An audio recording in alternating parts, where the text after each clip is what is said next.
부활신앙의 핵심이라고 한다면요, 부활하신 그리스도를 보는 겁니다. 여기서 본다는 거는요, 우리 눈으로 보는 게 아닙니다. 본다는 거는 믿는다는 거예요. 믿음이 뭡니까? 믿음은 신앙의 핵심입니다.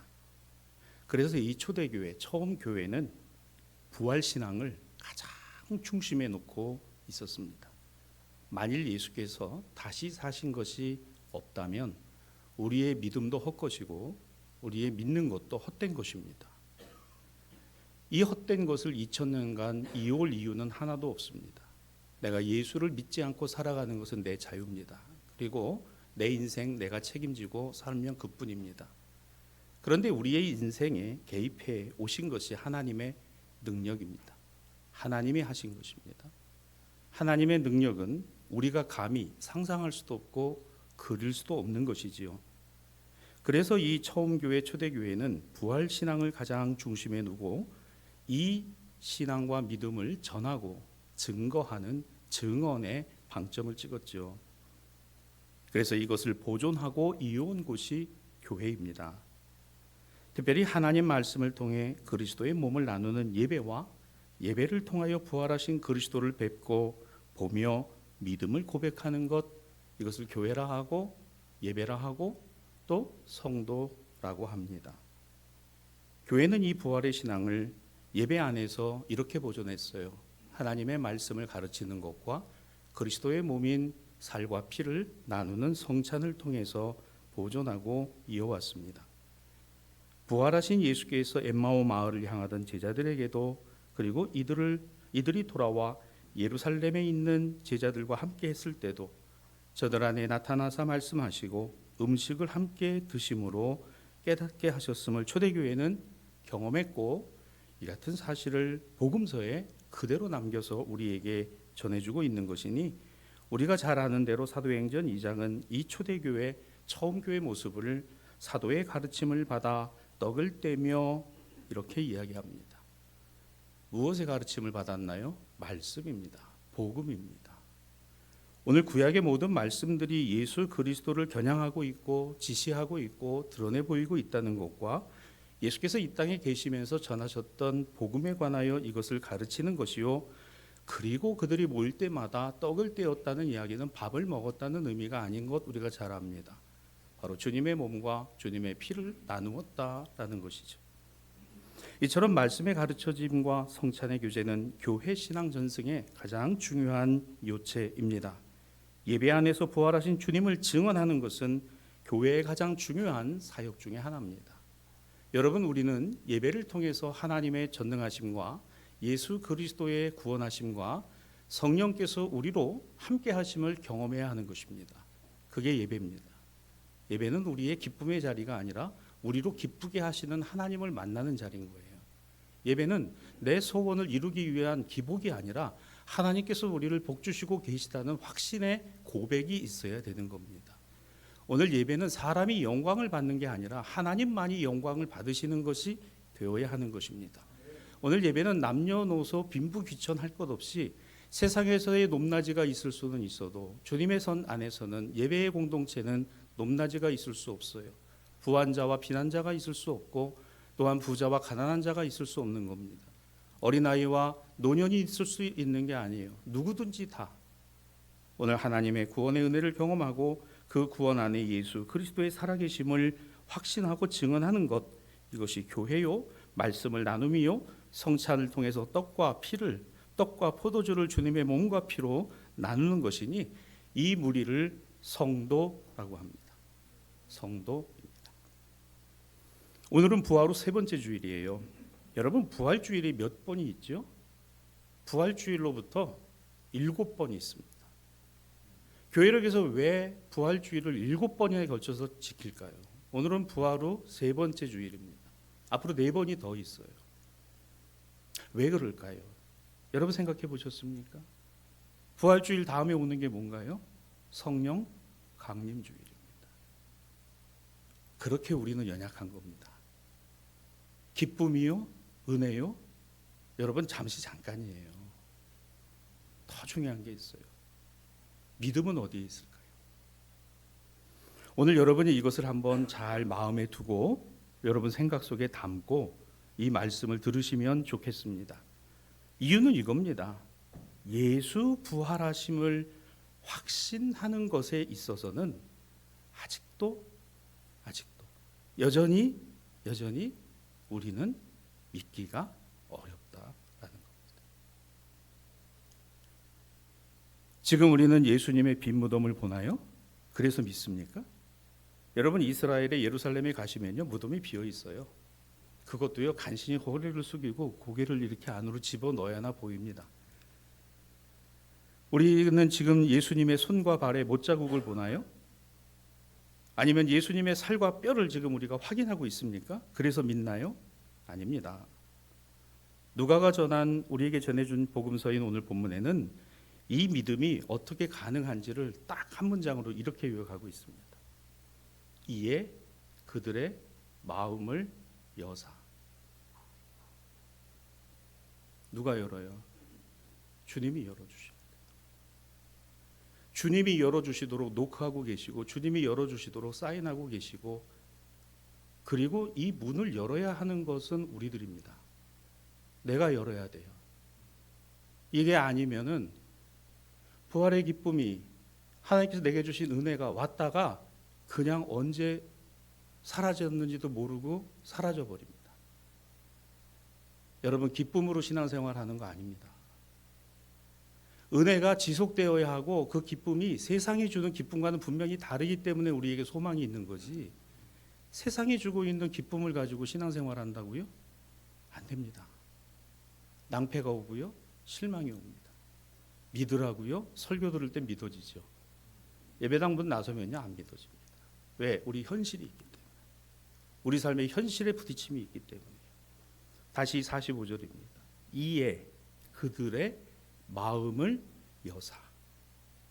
이에, 여러분, 여기서 오늘 저와 여러분이 함께 꼭 이 말씀에서 찾고자 하는 게 여기 이겁니다. 이에, 무엇 때문에, 왜 예수님은 그 첫 제자들의 마음을 여시고자 한 건가? 왜?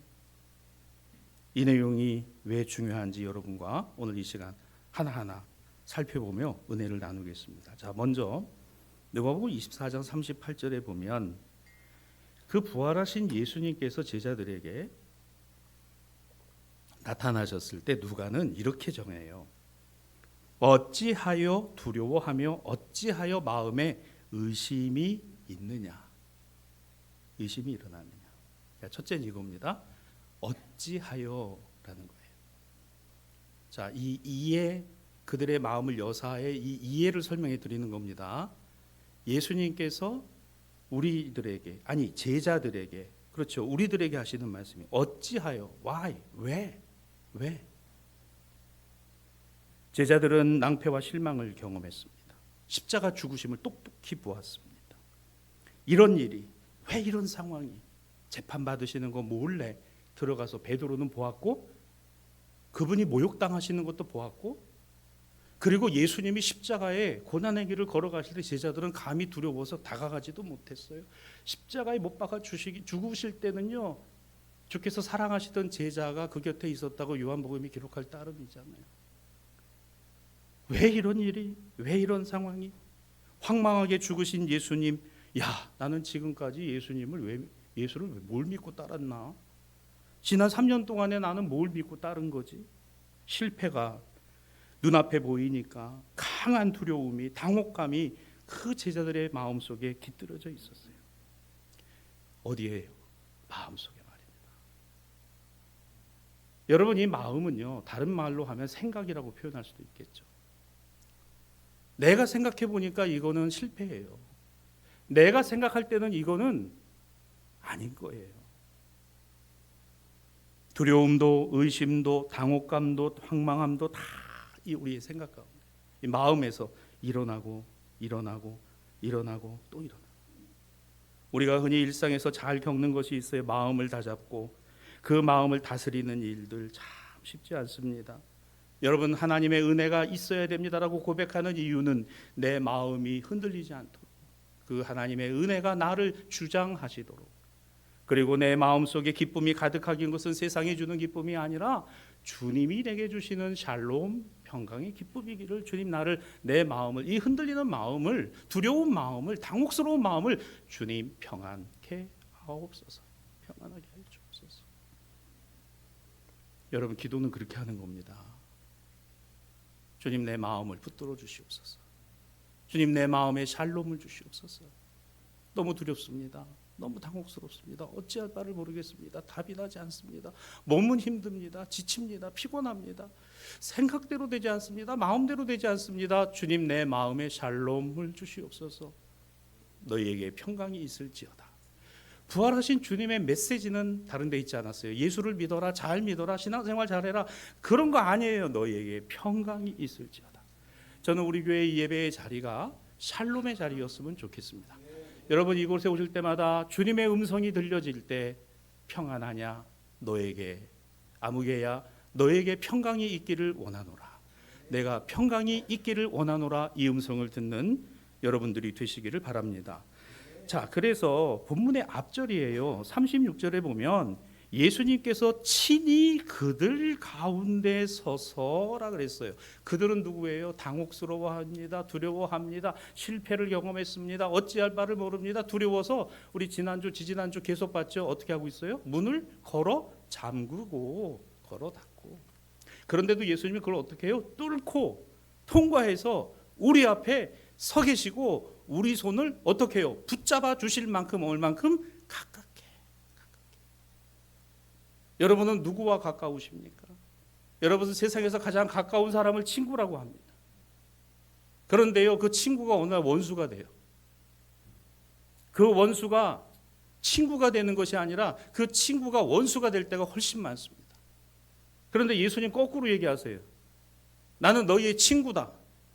그리고 너희는 원수를 삼지 말고, 원수 만들지 말고 원수까지도 사랑하라. 어떻게 해요? 내가 한 것처럼, 예수님 하신 것처럼. 우리 그거 잘 안 돼요. 안 되는 게 정상이에요. 정상인데 맞는 건 아니에요. 그래서 뭐예요? 주님 내 안에 평강을 주시옵소서. 주님 나에게 주신 그 은혜가 지속되게 하여 주시옵소서. 은혜를 깨달아 살아가게 해달라고 기도하는 겁니다. 예수님께서 그들 가운데 서서 말씀하시는 게 너희에게 평강이 있을지어다. 너희에게 평강이 있을지어다. 지난주 도마에게서도, 그 전에 막달라 마리아에게서도, 부활의 소식을 접한 제자들에게서도 말입니다. 샬롬의 평강을, 평안을 우리에게 불어넣어 주심이 은혜라면 그 은혜 받았다고 해서 삶의 문제가 해결되나요? 해결되지 않습니다. 불안이 떠나가나요? 떠나가지 않아요. 염려가 사라집니까? 사라지지 않아요. 결코 아니에요. 그래서 여전히 우리는 듣기는 들어도, 보기는 보아도, 알기는 알아도 뭐로 나가지 못한다? 믿음으로 나가지 못하니. 38절입니다. 어찌하여 두려워하며 어찌하여 마음에 의심하느냐. 우리 예수님은 이렇게 잘 아신단 말이죠. 나를 누구보다도 잘 아신다는 겁니다. 여러분, 우리가 두려워해야 되는 것 중에 하나는 사람을 판단하는 겁니다. 내가 판단한 대로 나도 판단을 받기 때문입니다. 오늘 주님이 어찌하여 두려워하느냐? 내 두려움을 아시는구나. 어찌하여 마음에 의심하느냐? 믿지 못하고 의심하고 있는 나를 아시는구나. 너희에게 평강이 있을지 말씀하신 그 말씀을 들었음에도 불구하고, 그래서 다시 우리에게 물으시는, 사랑하는 여러분, 은혜의 지속은요, 다시 나에게 물으시는 주님의 음성을 듣는 겁니다. 너 말씀 깨달은 대로 살아가고 있니?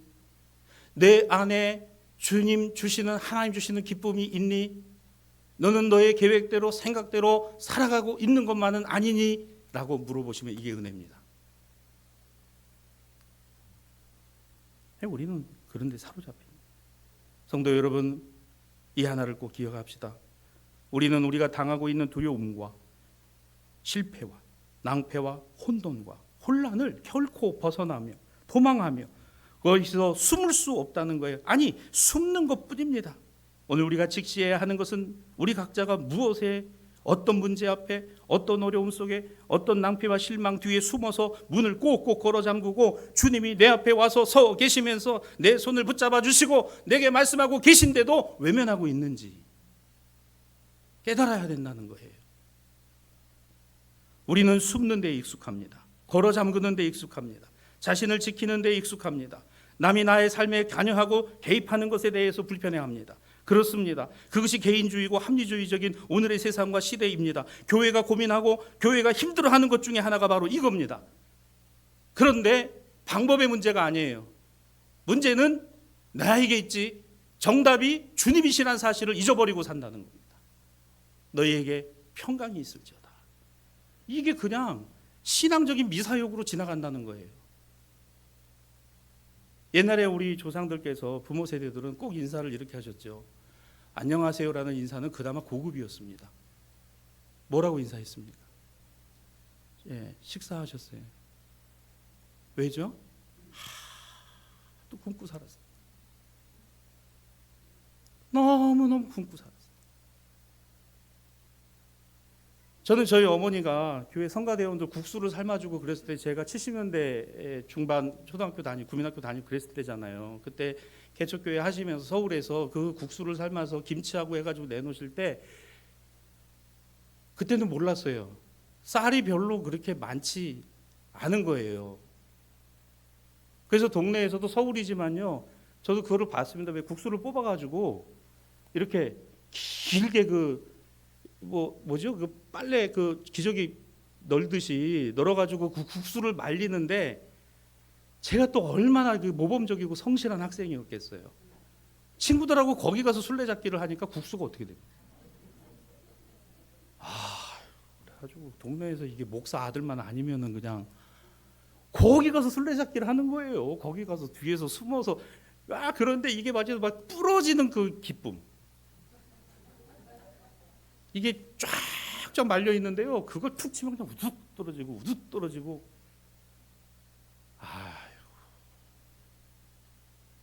쌀이 없으니까 정부에서 혼부식 장려하고 학교 도시락 싸가면요. 선생님이 검사했습니다. 흰쌀밥만 있으면 밥 못 먹었잖아요. 보리밥 섞어 오라고 그러고. 그렇게 살았어요, 여러분. 그렇게 살았던 겁니다. 우리는 그와 같은 삶을 겪어오고 지나오고 여기까지 왔습니다. 그리고 오늘의 시대와 세상은요, 그렇게 먹을 게 풍성해지고 그랬음에도 불구하고 결국 행복하지 않아요. 기쁘지 않아요. 왜일까? 여러분, 우리가 문을 걸어 잠그고 살아요. 300명의 국회의원을 뽑기 위해 그 많은 사람들은 떨어졌나 보다. 그분들 마음이 어떨까요? 낙선에, 패배에, 실패에.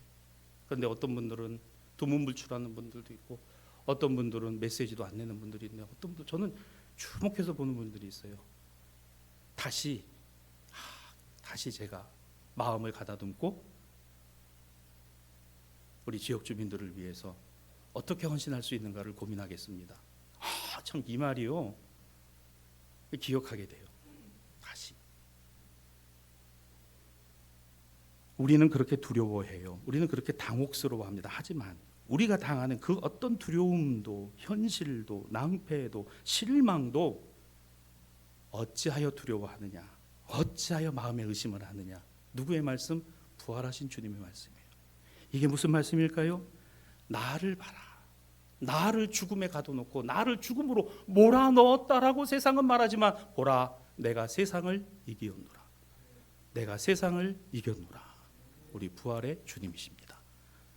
이 주님을 우리가 어떻게 하는 거예요? 믿는 거예요. 이 믿음이 신앙인 거예요.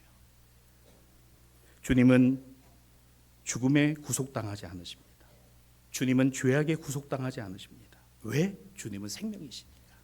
왜? 주님은 창조이시니까. 왜? 주님은 살아 계시기 때문에. 이것을 우리 모두가 기억할 수 있기를 바랍니다. 그렇습니다. 우리가 두려워하고 당혹스러워하고 낭패를 당하고 실망을 당하고 거기에 사로잡혀 있을 때에 그렇게 닫혀진 우리의 마음을 생각을 열어주시고자 하시는 분이 예수님이십니다. 마음을 열어라. 그래서 디모데후서 1장 7절에 보면 하나님이 우리에게 주신 것은 두려워하는 마음이 아니라 오직 능력과 사랑과 절제하는 마음이다라고 말씀하는 거예요. 디모데야, 바울 선생님 나 너무 두려워요. 나 너무 걱정돼요. 염려돼요. 디모데야, 걱정하지 마. 하나님이 우리에게 주신 것은 두려워하는 마음이 아니야. 오히려 두려워하는 우리에게 어떻게 하셔서 찾아오셔서 가까이 계셔서 우리 손을 잡아주실 만큼 우리의 귀에 들릴 만큼 가까이 계셔서 너희에게 평강이 있을지어다. 어찌하여 두려워하며 어찌하여 의심하느냐. 그래서 예배의 자리에서 여러분 주님을 만나는 거예요. 말씀에서 주님 만나는 겁니다. 우리 교회 성찬예가 초대교회 성찬예하고 제가 가깝게 있다 그랬잖아요.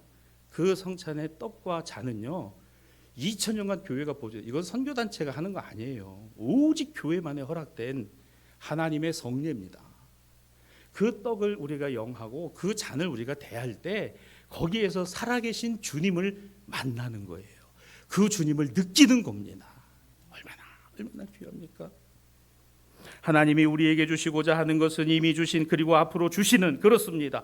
주시고자 하시는 것은 두려워하는 마음이 아닙니다. 이미 주신 것도 두려워하는 마음이 아닙니다. 앞으로 주시고자 하는 것도 두려워하는 마음이 아닙니다. 생명이요 부활이신 주님이 주시는 것은 우리에게 의와 평강과 생명과 사랑과 진리인 거예요. 오늘 이 마음이 이와 같은 은혜가 여러분 안에 풍성하시기를 주님의 이름으로 축원합니다.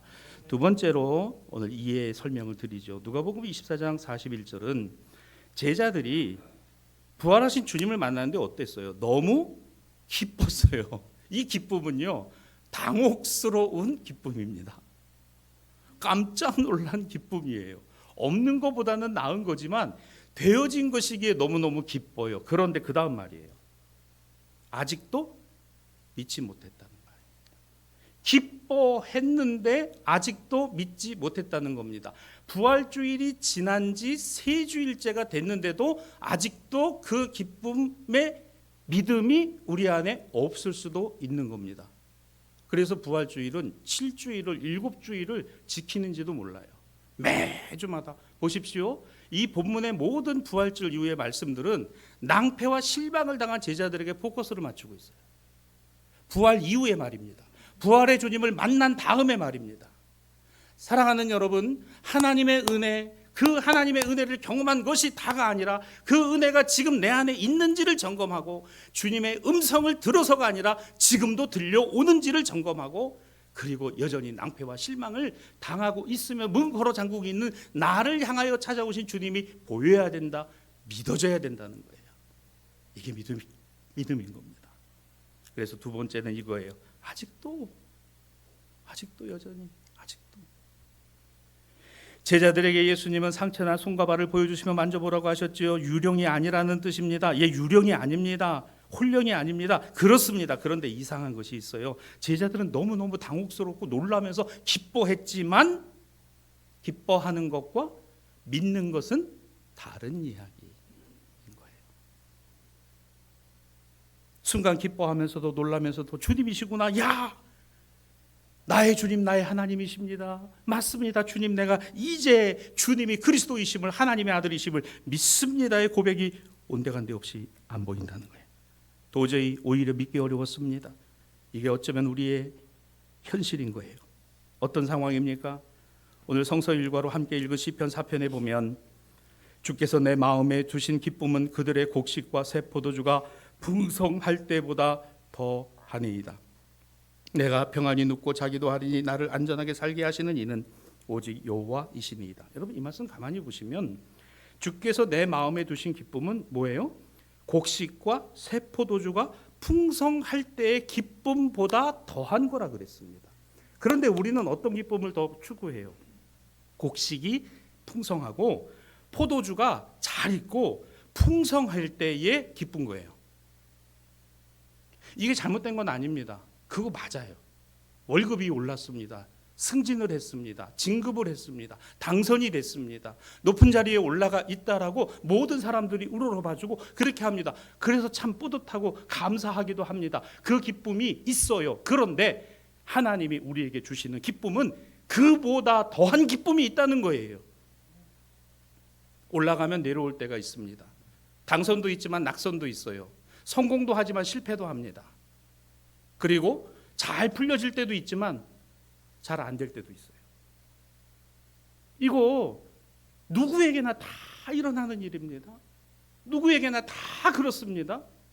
근데 그 기쁨만을 쫓아가다 보면 하나님이 우리에게 주시는 기쁨, 다시 시편 4편 7절 말씀을 열어봐 주세요. 주님이 내게 주신, 내 마음에 두신 기쁨은 곡식과 새 포도주가 풍성할 때보다 더하니이다. 더 기쁨이 우리에게 있다는 거예요. 그러면 외양간에 송아지가 없어도 괜찮아요. 포도나무의 열매가 열리지 않아도 괜찮아요. 근데 우린 참 묘해요. 주님, 그 말씀이 옳습니다마는 그래도 우리 집의 외양간에는 송아지가 있기를 원하나이다. 주님, 저 집에는 포도나무의 열매가 안 열리는 것은 하나님의 섭리이지만 우리 집의 포도나무에서 30배, 60배, 100배의 결실을 얻는 것은 하나님의 축복인 줄로 믿습니다. 아멘 아무도 안 하잖아요. 여러분이 설교를 잘 듣고 계시다는 겁니다. 여기서 갑자기 목사님이 톤을 높이시네. 아멘 이러면 이제 우리 그렇게 안 해야 되는 거잖아요. 그게 맞는 겁니다. 사랑하는 여러분, 세상이 주는 기쁨도 있어요. 그 기쁨도 너무너무 감사합니다. 그렇죠? 올라가게 하시고 자리 잡게 하시고 승진하게 하시고 당선되게 하시고 지위를 얻게 하시고 물질이 늘어나게 하시고 이 모든 것들에 우리는 늘 하나님 감사합니다. 하나님 감사합니다. 하나님 하신 일입니다. 그런데 늘 그렇지만 않아요. 그래서 우리 낭패를 당합니다. 실망을 합니다. 당혹스럽습니다. 실패했다고 생각합니다. 나는 세상에서 버려졌다고 생각하고 나는 세상에서 왕따가 되고 있다고 생각해요. 그러나 이거 말고 하나님이 우리에게 두신 기쁨, 주님이 우리에게 주시는 기쁨이 있으니 순간적인 기쁨이 아닙니다. 오늘 이 기쁨은 우리를 멍들게 하고 상처 입게 하고 신세한탄하게 하고 삶을 병들게 하는 그와 같은 것에 머물러 있는 우리에게 이에 우리의 상처를 싸매주시고 우리의 멍든 마음들을 손으로 어루만져 주시고 우리가 주저앉아 땅을 치며 하나님을 향하여 주님 나를 이렇게 버리시나이까 그렇게 살아가는 우리들을 찾아오사 우리의 손을 붙잡아 일으켜 주시고 내가 너와 함께 있잖아. 마음을 열어. 마음을 열어. 바로 이겁니다. 다시 시편 4편 7절로 8절입니다. 주께서 내 마음에 두신 기쁨은 세상이 주는 것이 아니구나. 8절 나를 안전하게 살게 하시는 이가 여호와 오직 여호와이십니다. 하나님이십니다. 할렐루야. 여러분 그래서 이 부활 이후의 삶이 나를 실망시켜도 주님은 나를 소망으로 이끄신다는 걸 기억하세요. 세상은 우리에게 소망이 되지 않습니다. 저는 이제 선거가 끝나고 이 앞을 지나갈 때마다 제가 기도하는 기도 제목이 있어요. 주님, 선거가 끝났습니다. 원외시험장 공사가 중단되지 않게 해주옵소서. 오늘 이곳에서 이제 저 공사가 선거 끝났다고 멈추지 않게 해주옵소서. 계속 할 수 있게 해주옵소서. 왜? 우리는 너무 많이 그런 걸 봤거든요. 여러분도 지나다니시면서 꼭 기도하시기를 바랍니다. 왜 그렇죠? 우리는 너무 많이 세상에서 낭패를 당하고 실망을 당하고 거기서 두렵고 거기서 힘겹고 거기서 어려울 때가 참 많기 때문에 그래요. 그렇습니다. 우리네 인생에서 주님을 만나면 그분이 하시는 일에 경륜을 의지하면 평안히 잠자리에 드는 것이니 오직 여호와 하나님이 나를 안전하게 살게 하시니. 여러분 주님의 품 안에 산다라는 것을 느끼십니까? 주님이 나와 가장 가까이 계시다는, 내가 사랑하는 이와 사랑하는 사람과 가까이 있다는 것이 오늘 나를 살게 한다는 것에 여러분 동의하십니까? 오늘 이것이 우리의 믿음이 되고 우리의 고백이 되고 우리의 확신이 될 때 비로소 우리는 그 부활의 주님을 내가 끌어안고 있다는 사실을 깨닫게 된다는 거예요. 사랑하는 여러분, 살아있는 것을 귀하게 여깁니다. 생명 있는 것을 소중하게 여깁니다. 오늘 그것은 생명이요 살아있기 때문입니다. 오늘 주님은 박제화된 주님이 아닙니다. 오늘 그 주님은 그저 성상에만 있는 주님이 아니십니다. 그 주님은 오늘도 살아계신 주님이십니다. 오늘 우리는 예배의 찬양 가운데서 내 주님은 살아계셔 1절 찬양을 불렀어요. 내 주님은 살아계셔 날 지켜주시니 그 큰 사랑 인하여 나 자유 얻었네. 여러분 얼마나 이것이 기쁘고 감사입니까? 그러면 주님이 우리의 닫혀진 마음을 열게 하신 방법이 있습니다. 누가복음 24장 45절입니다. 우리의 마음을 열어. 자, 그 다음에 어떤 말씀이 나오나요? 성경을 깨닫게 하시고 라는 말씀이 나옵니다. 예, 바로 이거예요. 말씀을 깨닫게 하시려고 우리의 마음을 열으라는 겁니다. 우리 마음. 말씀을 깨닫지 못하면 기도도 신앙의 모습도 다 헛거예요. 하나님의 말씀을 깨닫게 하시려고 우리의 마음을 열어 주신다는 사실이에요. 마음을 열어 당신의 하나님의 아들 그리스도이시라는 확신을 주시는 겁니다. 마음은 자신 말고 그 누구도 강제로 열 수 없는 것입니다. 예수님이 마음을 열어주셨다는 것은 주님이 부활의 주님이 우리의 마음을 어루만져 주시고 격려하시고 응원하심으로 우리 각자가 스스로 마음을 열 수 있도록 해주신다는 사실을 우리가 기억해야 합니다. 자막 올려주세요. 그렇습니다. 왜 마음을 열어야 돼요? 말씀을 깨닫게. 여러분 이 말씀을 뭐 지혜로 깨닫게 하고 그게 아니에요. 내게 주시는 말씀으로 믿게 하시는 겁니다. 마음을 여는. 그래서 이 마음을 열 때 어떻게 돼요? 그 말씀이 내 마음을 어루만져 주심의 말씀이 되고 격려의 말씀이 되고 응원해 주시는 말씀이 되고 그래서 우리가 그 마음을 열어 그 하나님의 말씀 안에서 주님을 보게 하신다는 거예요. 우리의 마음을 왜 열으세요? 말씀 깨달으라고. 살아계신 당신을 쳐다보라고. 당신을 쳐다보라고. 여러분 세상이 나를 실망시키고 세상이 나를 어렵게 해도요 주님이 나를 실망시키지 않으십니다. 아직도 고집하고 아집에 잡혀서 사로잡혀 있지 않습니까? 귀 닫고 눈 감고 입으로만 그냥 신앙생활 다 하고 있는 것은 아닐까요? 표면적으로는 신앙인이지만 실제적으로는 아니지 않을까 생각해 보셨습니까? 아직도 그분의 사랑과 은혜의 구원의 길이와 넓이와 깊이와 높이를 다 알고 있지 못하면서 그저 낭패와 실망 안에 문을 걸어 잠그고 있는 것은 아닐까? 아직도 하나님의 구원이 내 절망의 자리, 낙심의 끝, 고난의 중심 가운데 가까이 뚫고 침투해 오셔서 평안을 선포하시고 성령 받으라 하시고 기쁨을 하나님이 주시는 기쁨을 누리라 하시는 거 나는 외면하고 있는 것은 아닐까? 바로 우리의 마음 문 앞에 부활이요 생명이신 예수님이 계십니다. 성서일과 서신서 본문 요한일서 3장 2절로 3절 사랑하는 자들아 우리가 지금은 하나님의 자녀라 장래에 어떻게 될지는 아직 나타나지 아니하였지만 그가 나타나시면 저는 이 말씀을 듣고 아멘 하신 여러분들에게 이루어지기를 축복합니다. 그가 우리의 마음문 앞에 서 계시니 우리가 그와 같을 줄 아노니 그의 참모습 그대로 볼 것이기 때문이요 주를 향하여 이 소망을 내가 갖게 되었으니 이 소망을 갖고 살아가는 것이 오늘 내게 주신 하나님의 은혜요 축복이라는 것을 다시금 알게 되었다. 여러분 내일부터 내 앞에 주님이 부활의 주님이 나타나 계시고 나와 함께 하시고 나를 위로하시고 나를 붙드시며 네 마음을 열어서 나를 바라보고 믿으라. 말씀을 믿으라. 그 말씀이 너를 온전케 하느니라. 오늘 이 은혜가 충만하시기를 주님의 이름으로 축원합니다. 말씀을 마무리합니다.